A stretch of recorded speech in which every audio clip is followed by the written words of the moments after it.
Please welcome to the stage, the GOAT, respectfully, LeBron James.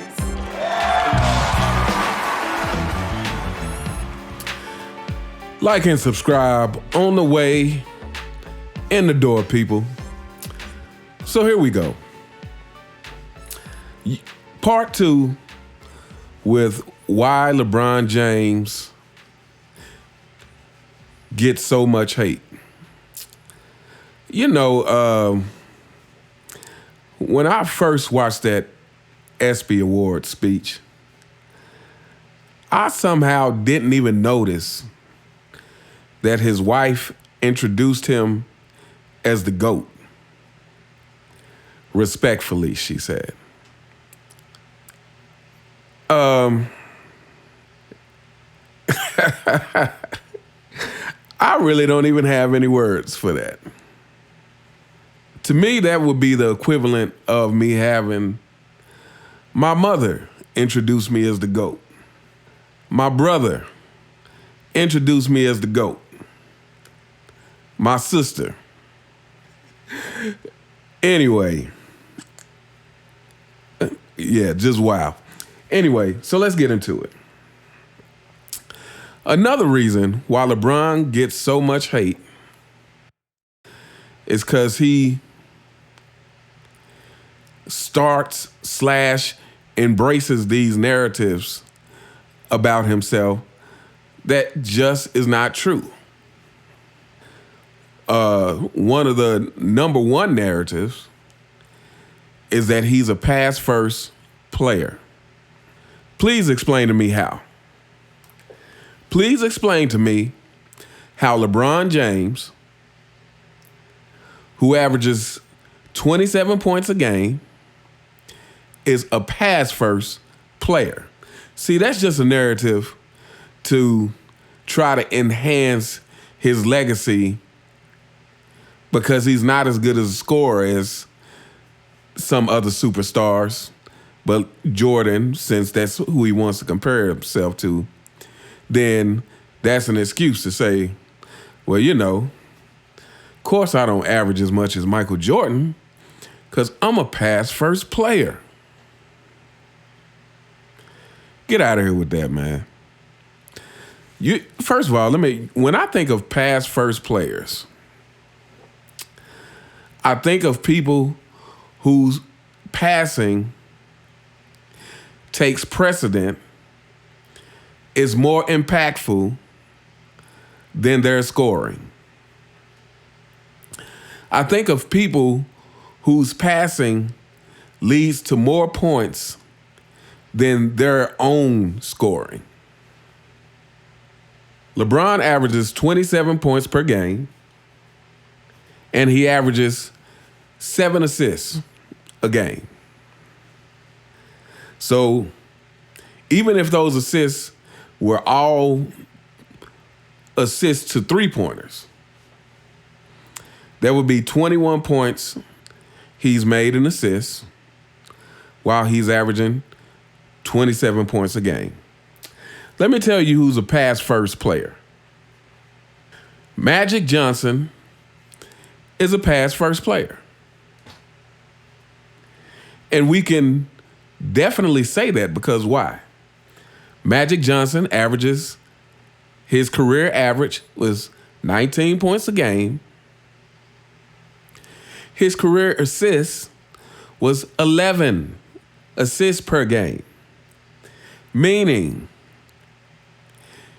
his assists led to more points than his own personal scoring. That is a pass-first player. Someone else who I consider a pass-first player, John Stockton. John Stockton career average was 13 points a game, and career assists was 10 and a half, rounded up to 11, or even if you round it down, his assists leads to more points than his own personal scoring. Those are pass-first players. not LeBron James, who averages 27 points a game. That pass first narrative is just another sort of excuse. It's an excuse to bail him out when he passes up on taking the last shot at times when he's not feeling confident. It's an excuse. Hey, look, I'm a pass first player. I'm not really a scorer, even though I average 27 points a game. So get out of here with that. And another reason that LeBron James gets so much hate, I would say especially from the generation of who grew up watching Jordan, is that LeBron is kind of the superstar, the leader who ushered in this player empowerment, which has turned into player entitlement.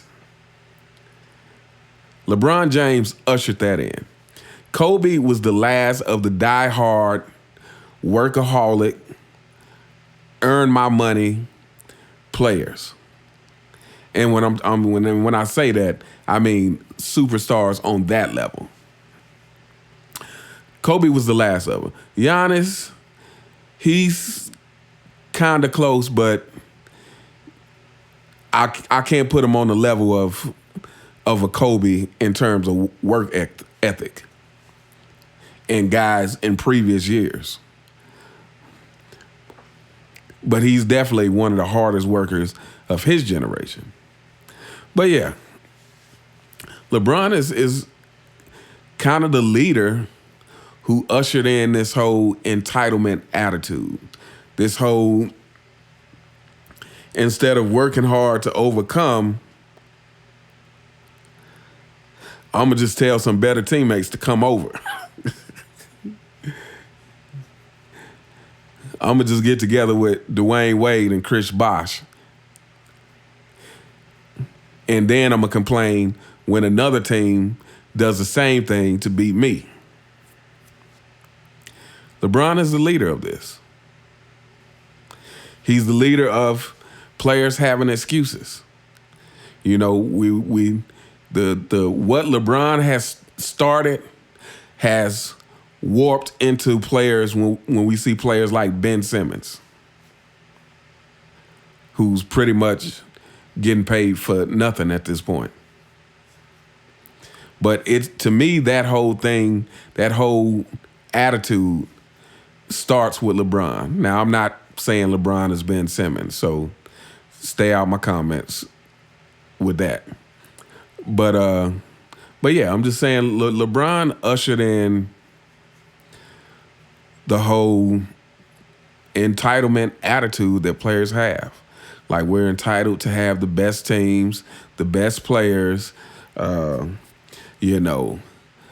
talking about shortening the NBA season, got all this ridiculous stuff happening in the NBA now to try to make up,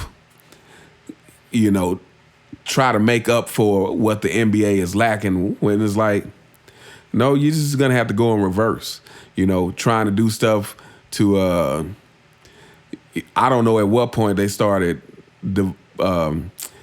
having captains for the All-Star team and letting them pick, but it needs to go back to East versus West. All these changes, I feel like we're trying to do things that were a direct result of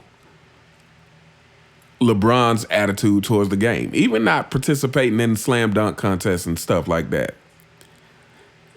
If I was a superstar making tons of money, supposedly claiming that I'm chasing Jordan, I would feel an obligation to the fans. If I knew I could jump out the gym, which LeBron can, I would feel an obligation to the fans to go entertain them in a dunk contest.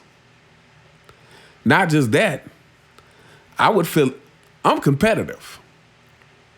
I would feel a competitive drive to like, oh, I can jump. So Yeah, I'm in the slam dunk contest. This would be another trophy I can add to my collection of trophies. But he never did the slam dunk contest. I have a suspicion that it's for the same reason that he passes up on end of game shots at times, and that's he really doesn't have that belief in himself. Or better, you know what? Michael Jordan said something to me that is very profound, and it's just the truth. Someone asked him if he was ever fearful during the game, and he said no. He said that's what you practice for. He said you practice hard, then you know what you're capable of. What is there to fear? And that's my exact point of LeBron fearing to take the last shot, fearing to go in the slam dunk contest, is because he does know what he's capable of. And he knows that that's not in him. He knows he's put in the work on his body to be able to play for 20 years, but he has not put in the work on his game, on having a signature move, on just being a creative basketball player. He hadn't put in that kind of work. On having multiple ways to get off a last second shot if need be. And you can see it. I mean, even in the shots that he has hit, to me, if you go back and look at it, it almost looks similar to just throwing up a Hail Mary. Whereas you look at Kobe and Jordan, the shots they take at the last second, and especially I would say Kobe, as he kind of got into his prime, because early Kobe, could be a bit reckless, but it's still what was not fearing the consequences of taking those shots. But Jordan and Kobe, it looked very controlled. When they took the last second shot, it was like you could tell they were very aware of the clock, and you could tell that they've practiced this 2 million times. Their last second shots almost looked more like it was just another regular play in the game because it came so natural to them. But LeBron's last second shots always looked like a Hail Mary to me, Looked like something I would throw up. But anyway, we're not going to go on. We're going to end this here. And, if other stuff pop up in the future, it may be a part 3 to this. But anyway, let me know what you guys think in the comments about what I'm saying here, about the fact that he is definitely not a pass first player. That's for sure. And about the fact that he ushered in this era of player empowerment, which has really turned into player entitlement. Let me know what you think in the comments. You all have a good day, and I'll catch you next time. All right.